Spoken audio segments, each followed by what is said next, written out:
So I got demonetized by explaining it, and now we're going to get demonetized by showing what you can do about it. Welcome.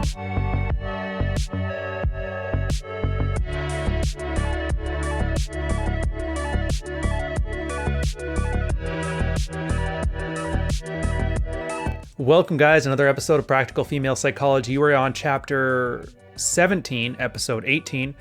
Last chapter we talked about dealing with the Madonna and whore complex, and now we're going to talk about what you can do about it from your side. A quick 4 sections: dealing with the complex, understanding yourself, having a realistic view of women, and the female view of sex and politics. So let's get into it.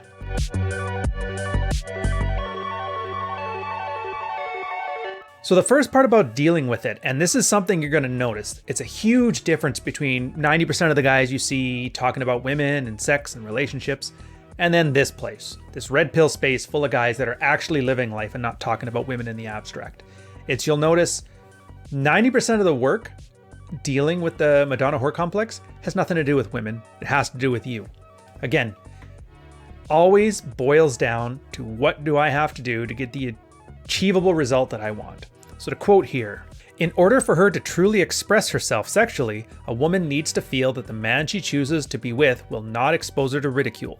She must be confident that he will not embarrass her in public in front of her friends or family. And even more fearful of a woman is the prospect of being considered trash by the very man she's chosen to give herself to sexually. One of the crucial keys to having a lot of women feeling sexually comfortable with you as a man is to eliminate any traces of the complex in your mind and attitude. Now, I don't know how many marriages are like this. I would argue over half, at least the half that are still together after that 50% divorce kicks in. It's a guy has this Madonna whore complex in his head. He thinks of the girl he's with as like the nice, loving Madonna, very motherly, great mother, does the dishes, whatever. But because he has such a sex negative view because, the church told him it, or he was just very angry at all the girls that were getting so much more play than him in college than he was, that the wife sees this. Again, he can say whatever he wants. He could say, hey, we should have sex more. But all she does is see him essentially treat every girl who's sexually open as if she's some broken girl. And you'll see the telltale signs. Anybody who talks about damaged women or broken women or, slutty women, all they're doing is signaling to the girls that they do have in their life that, hey, if you ever act this way, that's totally fun and exactly what we're supposed to do according to Jesus, that I'm going to make you feel for it. I'm going to make you feel badly for it. I'm going to embarrass you in front of friends. Now, maybe he doesn't. Maybe he doesn't even want to. Maybe he thinks that there's a complete disconnect between these two things. That's the way cognitive dissonance works. But again, it's just like raising kids. You can talk and talk and talk, but they can watch you and they can see for themselves that you're talking out of both sides, and they know for a fact the safe play is then to clam right up, pun intended, and then not give you anything, because at least their reputation is intact. Never mind, just because she's being reactive to the guy now, 2 people are miserable. And that's a weird way for it to work, but that's how it works. Reputation is the only thing more important to a girl than to be sexually satisfied within a loving relationship. It is what it is.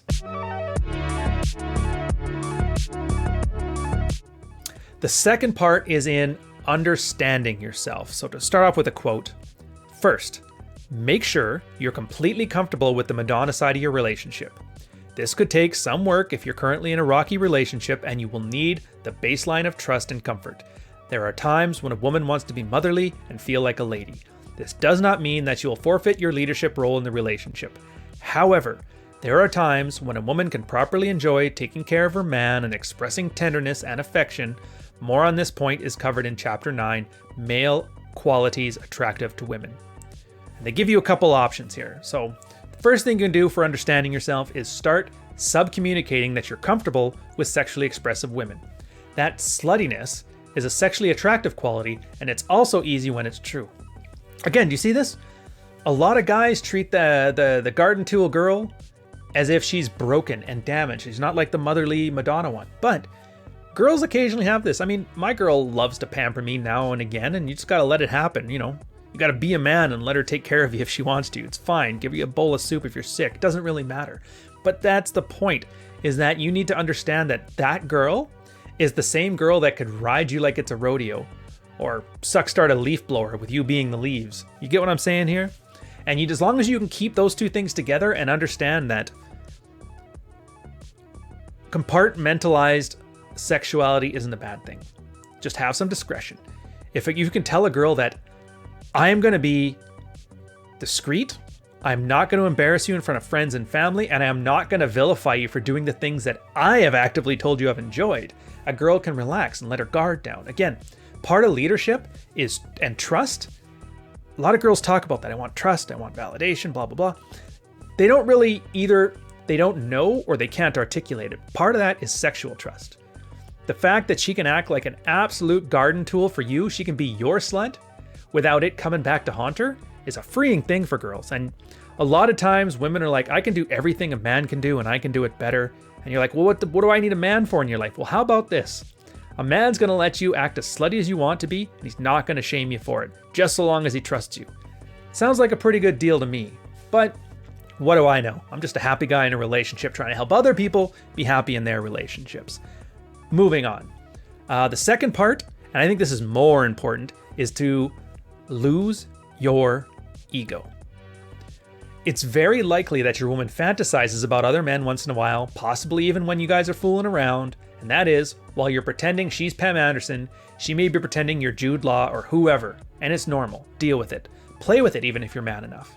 It's like, whatever. They read romance novels, there's a guy in there as a vampire, a werewolf, completely unlike you.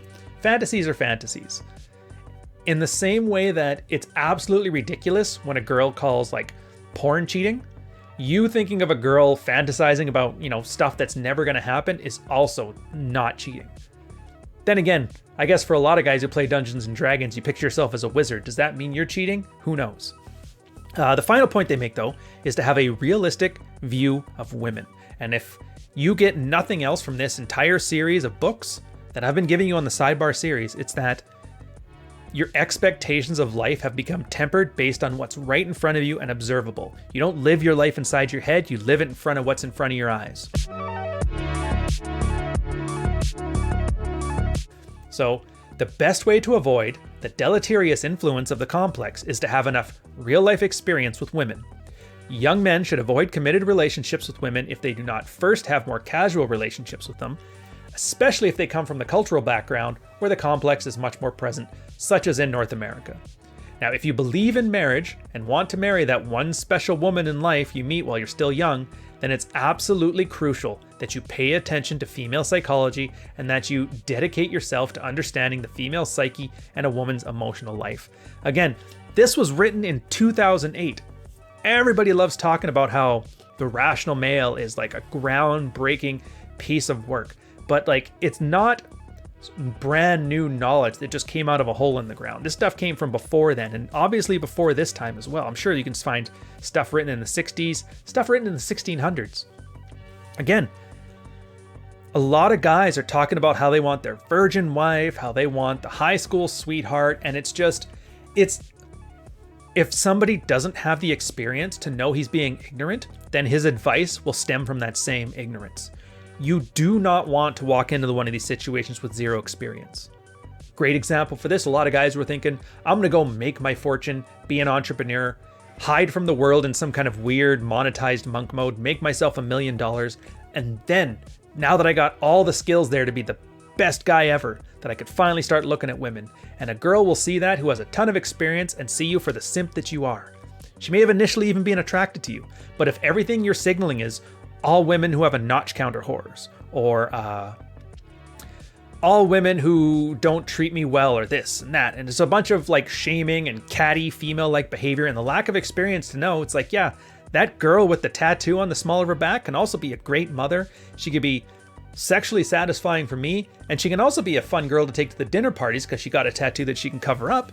You're going to end up basically, you might as well throw sand in the vagina by how much you're going to be drying it out. I'll just put it that way. Let a girl be the way she is. And if I don't want to say insecure is the shaming tactic, but it is general insecurity. If a girl has a higher notch count than you, then there's obviously work you need to do. Have enough casual relationships with women to the point where a notch count is the least of your concerns. It's dude, I knocked up half of a third world country in Thailand. I don't care if she's had 5 guys or 10 guys or 20 guys. I'm not saying that that's the norm. What I'm saying is you have to be prepared, and I'm using this exaggerated example to let you know. As long as you're in the game and you're winning in the way that matters to you, you're not going to be concerned about the other person. You don't want to be like the crab bucket guy. Charles Bukowski, Jordan Peterson, Neil Strauss. I like these guys. Add some salt to cover up the bitterness of middle-aged soccer moms and put in the oven for 45 minutes. Optionally, you can take from all this stuff what you want and leave the rest.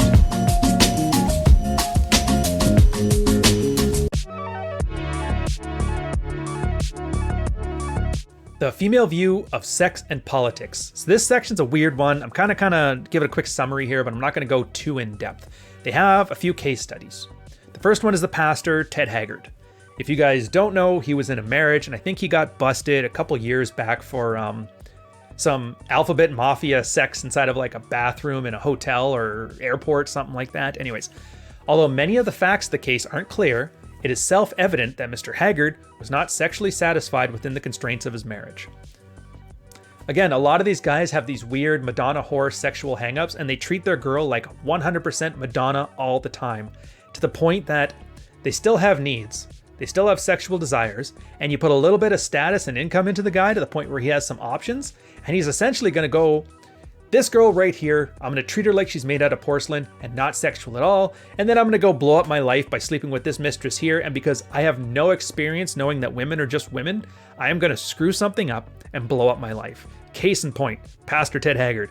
Granted, he was just like an evangelical grifter, so I don't care too much, but that guy could be you, minus the grifting.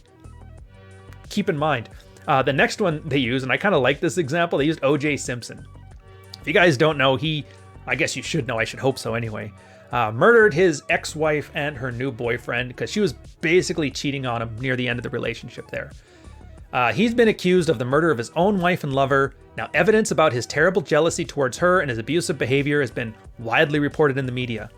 I'll tell you right now, a man that has to resort to violence has no frame. It means that he's tried every other tool in his repertoire and he's run out of options. Violence is always the last resort for men. So if you find a man being violent, especially within a relationship, put aside the criminality of it, put aside how it's bad to beat up people smaller than you. I get that. What I'm saying is that means the guy doesn't have enough tools to function in the modern sexual marketplace. So right there, it just tells you, I don't care how rich you are, how many movies you've been in, how awesome an athlete you are, what your original notch count is. If you don't have the tools to succeed in this modern sexual marketplace, then the only way that you're going to find this ends up is with you relying on your more proto-civilized tools, and that never works out. We're civilized now. We don't need to resort to violence 99 times out of 100. And actually, I'll just say 100%. Let's play it safe. God, it's so weird. Like, I know these topics are important, and I'll end on this note. These topics are important, but the material on here is not family friendly. Like, every one of these videos is getting demonetized, and whatever. It's about expressing these tools for you guys. And I've noticed a bunch of you in the comments are asking about more in-depth talk about this, more in-depth talk about this. I need to make this clear. This is not in lieu of the book. This is a brief synopsis to let you know the kind of tools that are in here, because if they're the tools that you're lacking, it might be good to prioritize this book over another one. But the best way to interpret this material is to have the book and then read along with watching the series, because then not only are you going to see the stuff they talk about, but I'll be able to insert anecdotes, field reports from other guys, how this stuff is played out, other authors and other places where you can adapt this stuff to your life. Again, treat this like a co-op program. Read just as much as you need to get an understanding of this and then start applying it in your life. And then once you hit a roadblock, come back. The series is going to be here forever and you can carry on. But on that note, I hope you enjoyed yourself. I'll catch you on the next one. We're coming up near the end, so I'll see you later. Cheers.